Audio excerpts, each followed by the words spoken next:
ಭಾಷೆ ನಾಳೆಯಲ್ಲಿರಲಿ, ಕನ್ನಡ ಭಾಷೆ ಹೃದಯದಲ್ಲಿರಲಿ. ಎಲ್ಲರಿಗೂ ಶುಭೋದಯಗಳು. ಇಂದಿನ ವಿಷಯ ಕನ್ನಡ ಭಾಷೆಯ ಬಳಕೆ ಮತ್ತು ಪೋಷಣೆಯಲ್ಲಿ ಕನ್ನಡಿಗರ ಪಾತ್ರ. ಈ ವಿಷಯವನ್ನು ಹೇಳುವ ಮೊದಲು ನಾನು ಒಂದು ಪುಟ್ಟದಾದ ಕವನವನ್ನು ಬರೆದಿದ್ದೇನೆ.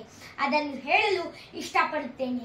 ಕನ್ನಡ ಕಲಿಕಾ ಭಾಷೆಯಿಂದ ನಾ ಸಾಗುವೆ ಮುಂದೆ, ಕನ್ನಡ ಕಲಿಕೆಯಿಂದ ನಾನಲ್ಲಿವೆ, ನಡೆಯುತ್ತಾ ಕಲಿಯುತ್ತಾ ಮುಂದೆ ಸಾಗುತ್ತಾ ಕನ್ನಡ ಒಲುಮೆ ಬೆಳೆಸಿಕೊಳ್ಳುವೆ.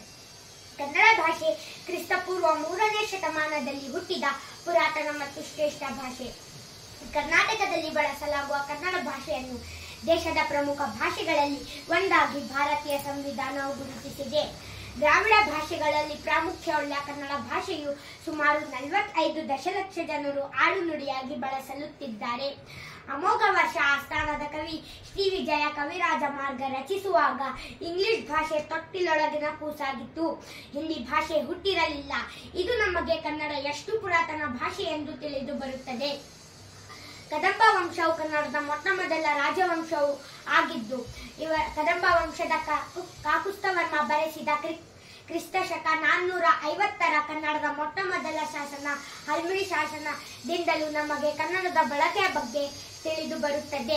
ಜಗತ್ತಿನಲ್ಲಿ ಹೆಚ್ಚು ಮಂದಿ ಮಾತನಾಡುವ ಭಾಷೆಗಳಲ್ಲಿ 29ನೇ ಸ್ಥಾನ ಕನ್ನಡಕ್ಕಿದೆ.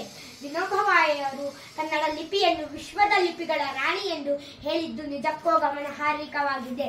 ಪಂಪ ಕನ್ನಡದ ಆದಿ ಮಹಾಕವಿಯಾಗಿದ್ದು, ರನ್ನ, ಪೊನ್ನ, ಜನ್ನ, ರಾಘವಾಂಕ, ಕುಮಾರವ್ಯಾಸರಂತಹ ಮಹಾಕವಿಗಳು ನೂರಾರು ವರ್ಷಗಳ ಹಿಂದೆ ಕನ್ನಡವನ್ನು ಕಾವ್ಯಗಳಲ್ಲಿ ಬಳಸಿ ಮಹತ್ವದ ಸ್ಥಾನ ಕೊಟ್ಟು ಪೋಷಿಸಿದ್ದಾರೆ. ಅದೇ ರೀತಿ ಕನ್ನಡಿಗರಾದ ನಾವು ಕನ್ನಡ ಭಾಷೆಯನ್ನು ಉತ್ತುಂಗ ಶಿಖರಕ್ಕೆ ಕೊಂಡೊಯ್ಯಬೇಕೆಂದು ನಾನು ಹೇಳಲು ಆಶಿಸುತ್ತೇನೆ. ಸುಮಾರು 8 ಜ್ಞಾನಪೀಠ ಪ್ರಶಸ್ತಿ ಪಡೆದಿದ ಕೀರ್ತಿ ಕನ್ನಡ ಭಾಷೆಯೂ ಆಗಿದೆ. ಕನ್ನಡಕ್ಕೆ ಶಾಸ್ತ್ರೀಯ ಸ್ಥಾನ ಮಾನ ಸಿಕ್ಕಿರುವುದು ಕನ್ನಡಿಗರಿಗೆ ಹೆಮ್ಮೆಯ ವಿಷಯವಾಗಿದೆ. ಅದೇ ಸ್ಥಾನ ಮಾನವನ್ನು ಉಳಿಸಿ ಬೆಳೆಸುವುದು ಕನ್ನಡಿಗರ ಕರ್ತವ್ಯವಾಗಿದೆ. ಜಿ.ಪಿ. ರಾಜರತ್ನಂ ಅವರು ನರಕಕ್ಕಿಳಿಸಿ ನಾಲ್ಗೆ ಸೀಳಿಸಿ ಬಾಯೊಲಸಾಕಿದ್ರೂನು ಮೂಗ್ನಲ್ ಕನ್ನಡ ಪದವಾಡ್ತೀನಿ, ನನ್ ಮನಸ್ಸನ್ ನೀ ಕಾಣೆ, ಎಂಡ ಹೋಗ್ಲಿ ಎರ್ತಿ ಹೋಗ್ಲಿ ಎಲ್ಲಾ ಕಚ್ಕೊಂಡೋಗ್ಲಿ, ಪರ್ಪಂಚಿರೋ ತನಕ ಮುಂದೆ ಕನ್ನಡ ಪದಗೋಳ್ ನುಗ್ಲಿ ಎಂಬ ಸಾಲುಗಳು ಜಿ.ಪಿ. ರಾಜರತ್ನಂ ಅವರಿಗೆ ಕನ್ನಡದ ಮೇಲಿದ್ದ ಪ್ರೀತಿ, ಅಭಿಮಾನ, ಗೌರವ ಅಪಾರವನ್ನು ತಿಳಿಸುತ್ತದೆ. ಅದೇ ರೀತಿ ಕನ್ನಡಿಗರಾದ ನಾವು ಕನ್ನಡದ ಮೇಲೆ ಪ್ರೀತಿ, ಒಲುಮೆ ಅಪಾರವನ್ನು ಹೊಂದಿದ್ದಾರೆ. ಕನ್ನಡವನ್ನು ಉನ್ನತ ಮಟ್ಟಕ್ಕೆ ಕೊಂಡೊಯ್ಯಬಹುದಾಗಿದೆ. ಕನ್ನಡ ಭಾಷೆಯು ಇಷ್ಟೊಂದು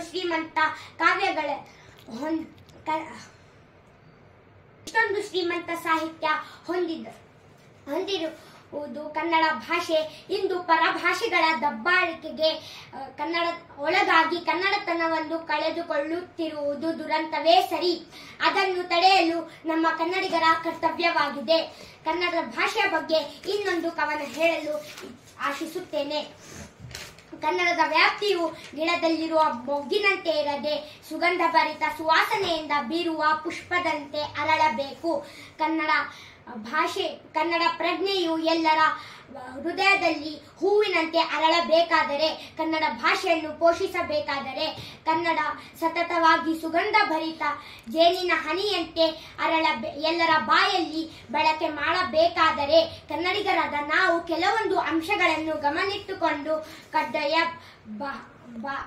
ಕೊಂಡೊಯ್ಯಬೇಕೆಂದು ನಾನು ಹೇಳಲು ಕಡ್ಡಾಯವಾಗಿ ಪಾಲಿಸಬೇಕಾಗುತ್ತದೆ. ಮೊದಲು ಕನ್ನಡ ಭಾಷೆಯ ಬಗ್ಗೆ ಪ್ರೀತಿ, ಒಲುಮೆ, ಆಸಕ್ತಿಯನ್ನು ಹೊಂದಿರಬೇಕು ಮತ್ತು ಕನ್ನಡವೇ ಶ್ರೇಷ್ಠ ಎಂದು ಕನ್ನಡಿಗರ ಮನಸ್ಸಲ್ಲಿ ಮೂಡಿಸಬಹುದಾಗಿದೆ. ಎಲ್ಲಾದರೂ ಇರು, ಎಂಥಾದರೂ ಇರು, ಎಂದೆಂದಿಗೂ ನೀ ಕನ್ನಡವಾಗಿರು. ಕನ್ನಡ ಗೋವಿನ ಓ ಮುದ್ದಿನ ಕರು, ಕನ್ನಡತನ ಹೊಂದಿದ್ದಾರೆ ನೀ ನಮಗೆ ಕಲ್ಪತರು. ಕುವೆಂಪುರವರು ಬರೆದಿರುವಂತಹ ಈ ಅದ್ಭುತ ಸಾಲುಗಳನ್ನು ಸ್ಮರಿಸುತ್ತಾ ಕೇವಲ ನವೆಂಬರ್ 1ರಂದು ನಾವು ಕನ್ನಡಕ್ಕೆ ನೆನಪಾದರೆ ಸಾಲದು. ವರ್ಷ ಪೂರ್ತಿ ಕನ್ನಡವನ್ನು ನೆನಪಿಟ್ಟುಕೊಂಡು ಕನ್ನಡಿಗರಾದ ನಾವು ಶ್ರಮಿಸಬೇಕಾಗಿದೆ. ಕನ್ನಡ ಸಾಹಿತ್ಯ ಸಮ್ಮೇಳನದಲ್ಲಿ ಭಾಗವಹಿಸುವುದರ ಮೂಲಕ ಕನ್ನಡ ಭಾಷೆಯನ್ನು ಪೋಷಿಸಬಹುದಾಗಿದೆ. ಕನ್ನಡ ಭಾಷೆ ಕೇವಲ ಭಾಷೆಯಲ್ಲ, ಇದು ತನ್ನದೇ ಆದ ಭವ್ಯ ಇತಿಹಾಸವನ್ನು ಹೊಂದಿದೆ ಎಂದು ಮೊದಲು ಕನ್ನಡಿಗರ ಮನಸ್ಸಲ್ಲಿ ಮೂಡಿಸಬೇಕಾಗಿದೆ. ಕನ್ನಡ ಪುಸ್ತಕಗಳನ್ನು ಓದುವ ಹವ್ಯಾಸ ಮಾಡಿಕೊಳ್ಳುವುದರ ಮೂಲಕ ಕನ್ನಡ ಭಾಷೆಯನ್ನು ಪೋಷಿಸಬಹುದಾಗಿದೆ. ಕನ್ನಡ ಭಾಷೆಯ ಬಗ್ಗೆ ನಾನು ಇನ್ನೊಂದು ಕವನ ಹೇಳಲು ಸಾವಿರ ಭಾಷೆ ನಾಲಿಗೆಯಲ್ಲಿರಲಿ, ಕನ್ನಡ ಭಾಷೆ ಹೃದಯದಲ್ಲಿರಲಿ. ಎಲ್ಲರಿಗೂ ಶುಭೋದಯಗಳು. ಇಂದಿನ ವಿಷಯ ಕನ್ನಡ ಭಾಷೆಯ ಬಳಕೆ ಮತ್ತು ಪೋಷಣೆಯಲ್ಲಿ ಕನ್ನಡಿಗರ ಪಾತ್ರ. ಈ ವಿಷಯವನ್ನು ಹೇಳುವ ಮೊದಲು ನಾನು ಒಂದು ಪುಟ್ಟದಾದ ಕವನವನ್ನು ಬರೆದಿದ್ದೇನೆ, ಅದನ್ನು ಹೇಳಲು ಇಷ್ಟಪಡುತ್ತೇನೆ. ಕನ್ನಡ ಕಲಿಕಾ ಭಾಷೆಯಿಂದ ನಾ ಸಾಗುವೆ ಮುಂದೆ, ಕನ್ನಡ ಕಲಿಕೆಯಿಂದ ನಾ ನಲಿಯುತ್ತಾ ಕಲಿಯುತ್ತಾ ಮುಂದೆ ಸಾಗುತ್ತಾ ಕನ್ನಡ ಒಲುಮೆ ಬೆಳೆಸಿಕೊಳ್ಳುವೆ.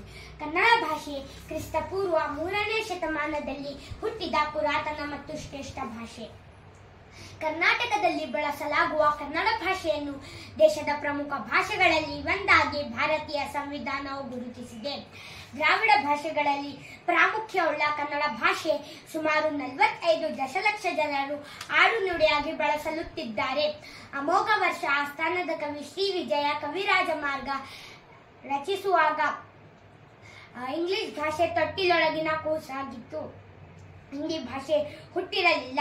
ಇದು ನಮಗೆ ಕನ್ನಡ ಎಷ್ಟು ಪುರಾತನ ಭಾಷೆ ಎಂದು ತಿಳಿದು ಬರುತ್ತದೆ. ಕದಂಬ ವಂಶವು ಕನ್ನಡದ ಮೊಟ್ಟಮೊದಲ ರಾಜವಂಶವೂ ಆಗಿದ್ದು, ಕದಂಬ ವಂಶದ ಕಾಕುಸ್ಥವರ್ಮ ಬರೆಸಿದ ಕ್ರಿಸ್ತ ಶಕ 450ರ ಕನ್ನಡದ ಮೊಟ್ಟಮೊದಲ ಶಾಸನ ಹಲ್ಮಿಡಿ ಶಾಸನದಿಂದಲೂ ನಮಗೆ ಕನ್ನಡದ ಬಳಕೆಯ ಬಗ್ಗೆ ತಿಳಿದು ಬರುತ್ತದೆ. ಜಗತ್ತಿನಲ್ಲಿ ಹೆಚ್ಚು ಮಂದಿ ಮಾತನಾಡುವ ಭಾಷೆಗಳಲ್ಲಿ 29ನೇ ಸ್ಥಾನ ಕನ್ನಡಕ್ಕಿದೆ. ವಿನೋಬ ಭಾವೆಯವರು ಕನ್ನಡ ಲಿಪಿಯನ್ನು ವಿಶ್ವದ ಲಿಪಿಗಳ ರಾಣಿ ಎಂದು ಹೇಳಿದ್ದು ನಿಜಕ್ಕೂ ಗಮನಾರ್ಹವಾಗಿದೆ. ಪಂಪ ಕನ್ನಡದ ಆದಿ ಮಹಾಕವಿಯಾಗಿದ್ದು, ರನ್ನ, ಪೊನ್ನ, ಜನ್ನ, ಕುಮಾರವ್ಯಾಸರಂತಹ ಮಹಾಕವಿಗಳು ನೂರಾರು ವರ್ಷಗಳ ಹಿಂದೆ ಕನ್ನಡ ಭಾಷೆಯನ್ನು ಕಾವ್ಯಗಳಲ್ಲಿ ಬಳಸಿ ಮಹತ್ವದ ಸ್ಥಾನ ಕೊಟ್ಟು ಪೋಷಿಸಿದ್ದಾರೆ. ಅದೇ ರೀತಿ ಕನ್ನಡಿಗರಾದ ನಾವು ಕನ್ನಡವನ್ನು ಉತ್ತುಂಗ ಶಿಖರಕ್ಕೆ ಕೊಂಡೊಯ್ಯಬೇಕೆಂದು ನಾನು ಹೇಳಲು ಆಶಿಸುತ್ತೇನೆ. ಸುಮಾರು 8 ಜ್ಞಾನಪೀಠ ಪ್ರಶಸ್ತಿ ಪಡೆದಿದ್ದ ಕೀರ್ತಿ ಕನ್ನಡ ಭಾಷೆಗಿದೆ. ಕನ್ನಡಕ್ಕೆ ಶಾಸ್ತ್ರೀಯ ಸ್ಥಾನ ಮಾನ ಸಿಕ್ಕಿರುವುದು ಕನ್ನಡಿಗರಿಗೆ ಹೆಮ್ಮೆಯ ವಿಷಯವಾಗಿದೆ. ಅದೇ ರೀತಿ ಕನ್ನಡಿಗರಾದ ನಾವು ಅದೇ ಸ್ಥಾನ ಮಾನವನ್ನು ಕಾಪಾಡಿಕೊಂಡು ಹೋಗಬೇಕಾಗಿದೆ. ಜಿ.ಪಿ. ರಾಜರತ್ನಂ ಅವರು ನರಕ್ಕಿಳಿಸಿ ನಾಲ್ಗಿ ಸೀಳಿಸಿ ಬಾಯೊಲ ಸಾಕಿದ್ರೂನು ಮೂಗ್ನಲ್ ಕನ್ನಡ ಪದವಾಡ್ತೀನಿ, ನನ್ ಮನಸ್ಸೆ ನೀ ಕಾಣೆ, ಎಂಡ ಹೋಗ್ಲಿ ಎರ್ತಿ ಹೋಗ್ಲಿ ಎಲ್ಲ ಕಚ್ಕೊಂಡೋಗ್ಲಿ, ಪರ್ಪಂಚಿರೋ ತನಕ ಮುಂದೆ ಕನ್ನಡ ಪದಗೋಳ್ ನುಗ್ಲಿ ಎಂಬ ಸಾಲುಗಳು ಜಿ.ಪಿ. ರಾಜರತ್ನಂ ಅವರಿಗೆ ಕನ್ನಡದ ಮೇಲಿದ್ದ ಪ್ರೀತಿ, ಅಭಿಮಾನ, ಆಸಕ್ತಿಯನ್ನು ತೋರಿಸುತ್ತದೆ. ಅದೇ ರೀತಿ ಕನ್ನಡಿಗರಾದ ನಾವು ಕನ್ನಡದ ಮೇಲೆ ಅಪಾರ ಅಭಿಮಾನ, ಆಸಕ್ತಿ, ಪ್ರೀತಿಯನ್ನು ಹೊಂದಿದ್ದರೆ ಕನ್ನಡವನ್ನು ಉತ್ತುಂಗ ಶಿಖರಕ್ಕೆ ಕೊಂಡೊಯ್ಯಬಹುದಾಗಿದೆ. ಕನ್ನಡ ಇಷ್ಟು ಶ್ರೀಮಂತ ಸಾಹಿತ್ಯ ಹೊಂದಿದ ಭಾಷೆ ಪರಭಾಷೆಗಳ ದಬ್ಬಾಳಿಕೆಗೆ ಒಳಗಾಗಿ ಕನ್ನಡತನವನ್ನು ಕಳೆದುಕೊಳ್ಳುವುದು ದುರಂತವೇ ಸರಿ. ಅದನ್ನು ತಡೆಯಲು ನಮ್ಮ ಕನ್ನಡಿಗರ ಕರ್ತವ್ಯವಾಗಿದೆ. ಕನ್ನಡ ಭಾಷೆಯ ಬಗ್ಗೆ ಇನ್ನೊಂದು ಕವನ ಹೇಳಲು ಇಷ್ಟಪಡುತ್ತೇನೆ. ಕನ್ನಡದ ವ್ಯಾಪ್ತಿಯು ಗಿಡದಲ್ಲಿರುವ ಮೊಗ್ಗಿನಂತೆ ಇರದೆ ಸುಗಂಧ ಭರಿತ ಸುವಾಸನೆಯಿಂದ ಬೀರುವ ಪುಷ್ಪದಂತೆ ಅರಳಬೇಕು. ಕನ್ನಡ ಭಾಷೆ ಎಲ್ಲರ ಹೃದಯದಲ್ಲಿ ಹೂವಿನಂತೆ ಅರಳಬೇಕಾದರೆ, ಕನ್ನಡ ಭಾಷೆಯನ್ನು ಪೋಷಿಸಬೇಕಾದರೆ, ಕನ್ನಡ ಭಾಷೆಯು ಸತತವಾಗಿ ಸುಗಂಧ ಭರಿತ ಸುವಾಸನೆಯಿಂದ ಬೀರುವ ಪುಷ್ಪದಂತೆ ಎಲ್ಲರ ಬಾಯಲ್ಲಿ ಬಳಕೆ ಮಾಡಬೇಕಾದರೆ ಕನ್ನಡಿಗರಾದ ನಾವು ಕೆಲವೊಂದು ಅಂಶಗಳನ್ನು ಗಮನಿಟ್ಟುಕೊಂಡು ಪಾಲಿಸಬೇಕಾಗಿದೆ. ಮೊದಲು, ಕನ್ನಡ ಭಾಷೆಯ ಬಗ್ಗೆ ಅಪಾರ ಪ್ರೀತಿ, ಸಂಪತ್ತು, ಅಭಿಮಾನ ಮತ್ತು ಕನ್ನಡವೇ ಶ್ರೇಷ್ಠ ಎಂದು ಕನ್ನಡಿಗರ ಮನಸ್ಸಲ್ಲಿ ಮೂಡಿಸಬೇಕು. ಎಲ್ಲಾದರೂ ಇರು, ಎಂಥಾದರೂ ಇರು, ಎಂದೆಂದಿಗೂ ನೀ ಕನ್ನಡವಾಗಿರು. ಕನ್ನಡ ಗೋವಿನ ಓ ಮುದ್ದಿನ ಕರು, ಕನ್ನಡತನ ಹೊಂದಿದ್ದರೆ ನೀ ನಮಗೆ ಕಲ್ಪತರು, ನೀ ನಮಗೆ ಕಲ್ಪತರು. ಕುವೆಂಪುರವರು ಬರೆದಿರುವಂತಹ ಈ ಅದ್ಭುತ ಸಾಲುಗಳನ್ನು ಸ್ಮರಿಸುತ್ತಾ ಕೇವಲ ನವೆಂಬರ್ 1ರಂದು ನಾವು ಕನ್ನಡವನ್ನು ನೆನಪಾದರೆ ಸಾಲದು. ವರ್ಷ ಪೂರ್ತಿ ಕನ್ನಡಿಗರಾದ ನಾವು ಕನ್ನಡವನ್ನು ನೆನಪಿಟ್ಟುಕೊಂಡು ಶ್ರಮಿಸಬೇಕಾಗಿದೆ. ಕನ್ನಡ ಸಾಹಿತ್ಯ ಸಮ್ಮೇಳನದ ನಡೆಸುವುದರ ಮೂಲಕ ಮತ್ತು ಅದರಲ್ಲಿ ಭಾಗವಹಿಸುವುದರ ಮೂಲಕ ಕನ್ನಡ ಭಾಷೆಯನ್ನು ಪೋಷಿಸಬಹುದಾಗಿದೆ. ಎಲ್ಲ ಶಾಲೆ ಕಾಲೇಜುಗಳಲ್ಲಿ ಕನ್ನಡ ಭಾಷೆ ಕಡ್ಡಾಯಗೊಳಿಸಬೇಕು. ಕನ್ನಡ ಭಾಷೆ ಕೇವಲ ಭಾಷೆಯಲ್ಲ, ಅದು ತನ್ನದೇ ಆದ ಭವ್ಯ ಇತಿಹಾಸವನ್ನು ಹೊಂದಿದೆ ಎಂದು ಕನ್ನಡಿಗರ ಮನಸ್ಸಲ್ಲಿ ಮೂಡಿಸಬೇಕು. ಕನ್ನಡ ಪುಸ್ತಕಗಳನ್ನು ಓದುವ ಹವ್ಯಾಸ ಮಾಡಿಕೊಳ್ಳುವುದರ ಮೂಲಕ ಕನ್ನಡವನ್ನು ಪೋಷಿಸಬಹುದಾಗಿದೆ. ಶಾಲೆಗಳಲ್ಲಿ ಕಿರುನಾಟಕ, ಸಂಭಾಷಣೆ, ಆಶುಭಾಷಣೆ, ಚರ್ಚೆ, ನಾಟಕ ಇಂತಹ ಸ್ಪರ್ಧೆ ಏರ್ಪಡಿಸುವುದರ ಮೂಲಕ ವಿದ್ಯಾರ್ಥಿಗಳ ಮನಸ್ಸಲ್ಲಿ ಕನ್ನಡ ಭಾಷೆಯ ಬಗ್ಗೆ ಪ್ರೀತಿ ಮೂಡಿಸಬಹುದಾಗಿದೆ. ಕನ್ನಡ ಭಾಷೆಯ ಬಗ್ಗೆ ಇನ್ನೊಂದು ಕವನ ಹೇಳಲು ನಾನು ಆಶಿಸುತ್ತೇನೆ. ಹಸುವಿಗೆ ಕರು ಚೆಂದ, ನವಿಲಿಗೆ ನೃತ್ಯ ಚೆಂದ, ತಾಯಿಗೆ ಮಗು ಚೆಂದ, ಭೂಮಿಗೆ ಚಂದಿರ ಚೆಂದ, ಚಂದಿರನಿಗೆ ಕೋಟಿ ಕೋಟಿ ನಕ್ಷತ್ರಗಳು ಚೆಂದ, ಕೋಟಿ ಕೋಟಿ ಕನ್ನಡಿಗರ ಬಾಯಲ್ಲಿ ಕನ್ನಡ ನುಡಿ ಚೆಂದ. ಈ ರೀತಿಯ ಚಿಕ್ಕ ಪುಟ್ಟ ಕವನಗಳನ್ನು ಬರೆದಿರುವಂತಹ ಮೂಲಕ ಕನ್ನಡವನ್ನು ಪೋಷಿಸಬಹುದಾಗಿದೆ. ಕನ್ನಡ ಚಲನಚಿತ್ರಗಳನ್ನು ಹಾಗೂ ಕನ್ನಡ ಚಲನಚಿತ್ರಗಳನ್ನು ಪ್ರೋತ್ಸಾಹಿಸುವುದು.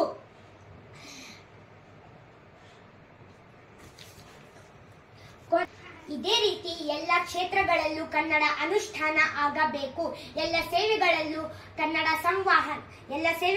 ಕನ್ನಡ ದೊರೆಯಬೇಕು ಮತ್ತು ಕರ್ನಾಟಕದಲ್ಲಿ ಅತಿ ಹೆಚ್ಚು ಕನ್ನಡದಲ್ಲಿ ಸಂವಹನ ನಡೆಯಬೇಕು ಎಂದು ಅನೇಕ ಕನ್ನಡ ಪರ ಸಂಘ ಸಂಸ್ಥೆಗಳು ಶ್ರಮಿಸುತ್ತಿವೆ. ಅವರೊಂದಿಗೆ ನಾವು ಕೈ ಜೋಡಿಸಿ ಕನ್ನಡ ಉಳಿಸಿ ಬೆಳೆಸುವುದಕ್ಕೆ ಶ್ರಮಿಸಬೇಕು. ಕೊನೆಗೆ ನಾನು ಎ.ಕೆ. ರಾಮೇಶ್ವರು ಬರೆದಿರುವಂತಹ ಒಂದು ಪದ್ಯವನ್ನು ಹೇಳಲು ಇಚ್ಛಿಸುತ್ತೇನೆ. ಮಕ್ಕಳೇ ಬಂದಿರಿ ಮತ್ತೊಂದ ಹೇಳುವ ಚಿತ್ತವನ್ನಿಟ್ಟು ಆಲಿಸಿರಿ. ಕನ್ನಡ ನುಡಿಯಲ್ಲಿ ಕನ್ನಡ ಗುಡಿಯಲ್ಲಿ ಹೃದಯದ ಒಲಮೆಯು ತುಂಬಿಹುದು. ಹಾಲಿನ ತೊರೆಯು ಸಕ್ಕರೆ ಮಳಲು ಜೇನಿನ ಹನಿಯು ಅಲ್ಲಿಹುದು. ಪುಣ್ಯಕೋಟಿಯ ಬದುಕಿನ ಚರಿತೆಯು ಜನಪದದಲ್ಲಿ ಮೂಡಿಹುದು. ಸಂಚಿ ಹೊನ್ನಮ್ಮನ ಹದಿಬದೆ ಧರ್ಮವು ಥಳಥಳ ಅದರಲ್ಲಿ ಹೊಳೆಯುವುದು. ಶರಣರು ರಚಿಸಿದ ವಚನಗಳೆಲ್ಲವೂ ಬದುಕಿನ ಅಮೃತ ಕಣಜಗಳು. ದಾಸರ ನುಡಿಯಲ್ಲಿ ಅರಳಿದ ಚೆಲುವು ಕನ್ನಡದೊಲುಮೆಯ ಹವಳಗಳು. ಬನ್ನಿರಿ ಮಕ್ಕಳೇ ಕನ್ನಡ ಕಲಿಯಿರಿ ಬದುಕಿನ ತಿರುಳನ್ನು ಅರಿಯುತ್ತಾ. ನಮ್ಮಯ ನಾಡಿನ ಪುಣ್ಯದ ಬೀಡಿನ ನನ್ನಿಯ ಕಥೆಯನ್ನು ಬರೆಯುತ್ತಾ. ಧನ್ಯವಾದಗಳೊಂದಿಗೆ ಬಾರಿಸು ಕನ್ನಡ ದಿಂಡಿಮವ, ಓ ಕರ್ನಾಟಕ ಹೃದಯ ಶಿವ. ಧನ್ಯವಾದಗಳು. ನಾನು ಮೊಹಮ್ಮದ್ ಅರ್ಶ್ ಮಾಹಿರ್, 5ನೇ ತರಗತಿ ಈ ವಿಭಾಗದಿಂದ.